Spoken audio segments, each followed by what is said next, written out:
guys. So we're here with Field of Noise Magazine with Cosmic Gate, Nick and Bosky. We thank you guys very much. We also want to give a big shout out to USC Events for hooking us up with the interview. How you guys doing tonight? We're good. We are good. Nice to meet you. We had a pretty long flight from New York, but yeah, we are ready. Awesome. Good. I guess we're just going to start off. So how's being in Seattle? I mean, I know you guys have probably been here before, but how do you feel about playing here with Freaknet? We are very excited. I mean, it's with Dada Life, Tiesto, and a lot of other great DJs, so it looks promising. So yeah. It's the first time that we have a bigger party here in town. We played like 2-3 clubs during the years, and yeah, we just talked about it during the flight, and we had in mind that it was very good when we played it, very enthusiastic and a very good crowd. Awesome. How long ago was that? Last time, like 2 years, 1.5 2 years before at least. So time is flying that much, so yeah. It's hard to say. It's definitely too long. So well, welcome back to the Northwest. We're very happy to have you guys. I hope you guys are coming back again here soon. Yeah. And I mean, I know that you guys have a new release single with Emma Hewitt, which is by the name of Be Your Sound, which is off your new album coming out, correct? When does that begin to drop, and what gave you guys the inspiration to work with Emma?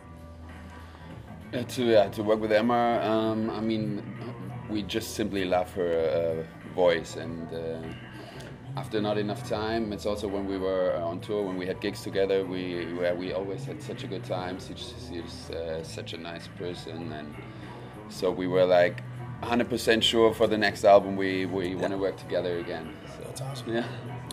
With Wake Your Mind, when does that come out? That's actually going to come out on Monday on iTunes, 31st of October. It's released this week, exclusive on Beatport, so like the big DJ download portal, but the major release on iTunes and the other portal is Monday. Awesome. Yeah. How do you guys feel? What's new about it? What should we expect from Cosmic Gate? Because I know that with previous stuff, and especially, I mean, probably one of your biggest hits, Firewire, is there anything that's kind of similar or different, or what areas are you exploring right now? What should we expect? What is kind of different is that we have a lot of collaborations this time. We work together with, as always, with a lot of singers, but also with producers like Andrew Beyer, Mayan and Shane, Arne, and yeah, as you said, we have Emma Hewitt. So I think how many vocal tracks we have? It's a lot of vocal tracks. But that's how we see in an artist album nowadays, because we could just produce 14 club tracks, but that's not our idea of an album. So yeah.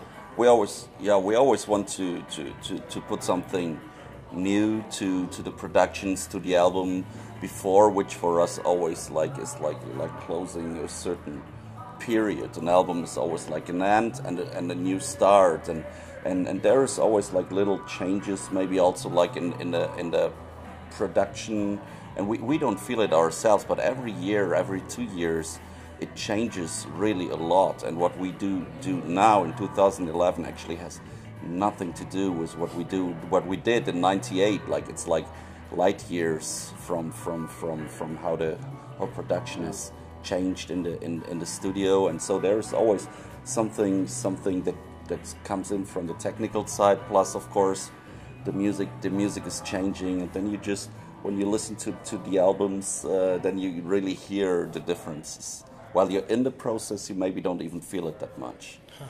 So I mean, and looking back, I mean, seeing each chapter this and that as time has gone on, I mean, do you think that the change in how the industry is going now with DJ and in-house through digital, the revolution of digital versus vinyl, I mean, do you guys think that is having a severe effect on what is being put out now with mainstream artists? Oh wow, this is something we could maybe talk about forever. We've been starting out with vinyl, and then came the CD. Now I'm talking DJ-wise. Now we play with USB sticks or stuff like this, and the whole music scene has changed dramatically. Like from first selling vinyls in the 70s, 80s, 90s, then. When did the CD come? 87, 88, everything changed, and the golden this period was very short. Yeah, the golden 90s was the huge CD sales, and then everything crashed together, and now slowly it's getting normal buying MP3 downloads, hopefully, so that the market is recovering a little bit. So this is like, yeah. Talking about music, what we really like at the moment is that the music is like mixing up. There's genres are not that important anymore, and so that's what we really love now, especially when we play like longer sets. You can play very like progressive stuff, trance stuff, from uplifting to more progressive housey stuff. So that's it gives you so many options. It's really fun nowadays. That's cool. Yeah. With your tour coming up, you're doing North America, and being from Germany, do you guys think you're going to make it back to Europe here soon, or is there a specific reason why you chose North America, or is it kind of that's where the scene is growing more and more rapidly here now versus there? Or? We yesterday already came to the conclusion that actually the center of worldwide electronic music is in North America.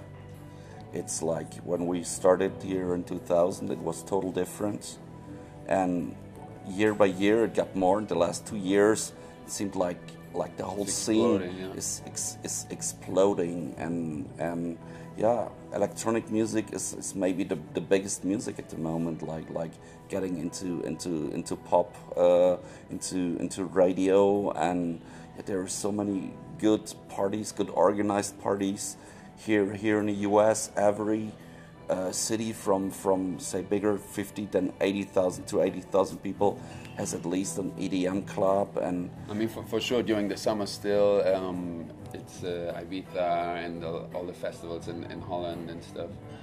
But still big. But like in general, we think that the U.S. is really they've been taking over from Europe a bit. Well, we thank you for the compliment. I can't say that that's not cool to hear, because I feel like that's genuinely where it originated, especially with Germany. When I was there, I think it was probably 5 years ago. I was like 18, and I remember walking into a club, and I never really experienced DJ or house music that much, and heard of techno or this and that. I walked into a club and just was overwhelmed with the hype and just the excitement and how the vibe is, and I feel like that is what's budding here now. And it's really cool that you guys are going to be here in North America. I'm really excited to see what's going to happen. Cool. But real quick, how does it feel to be on the top 100 DJ magazine list? It's always nice. I mean, because it's voted by fans, and sure you want to be in, but we always say like it's a list once a year. Don't take it too serious, but for sure it's We're in for 7 or 8 years constantly, so it's nice to be in, but the list doesn't show what is happening in a club. The club and the turnout and what is going on there, that's what counts. And the list maybe is not 100% showing this, but it's an indicator. It's a good thing to talk about. It's something to create a nice hype. So it's cool. Cool. Well, coming back from New York, I know you guys. I've seen you in LA and being here in Seattle. Where is your favorite place to play in the U.S.? Oh, that's hard to say, but West Coast and. When I see yesterday New York, okay, that was New York, the East Coast, Washington, that's also very, very good. But the West Coast is one of our strongest markets right now. Sure. I have to say, definitely. Well, we're happy to have you, and I think we're actually going to cut it short. But I want to thank you guys very much. Field of Noise is very happy to be here. Pleasure. Thank you. So excited to see you tonight. Thank you very much. Thanks, man. Pleasure. See you later. Yeah, take it easy. Signing off, guys. Stay tuned.